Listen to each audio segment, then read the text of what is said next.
ayusan natin itong literati na mulabi na naigrap sa tugas.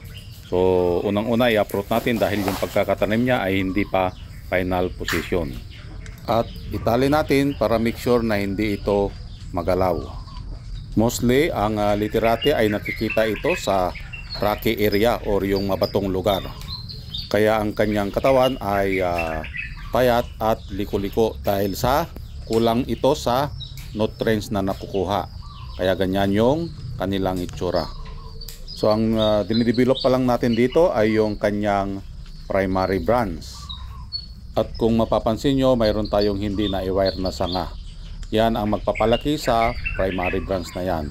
At ganun din sa back branch, mayroon tayong hindi na i-wire para palakihin yung kanyang sanga. At i-update natin ito hanggang sa mabuo itong bonsai na ito.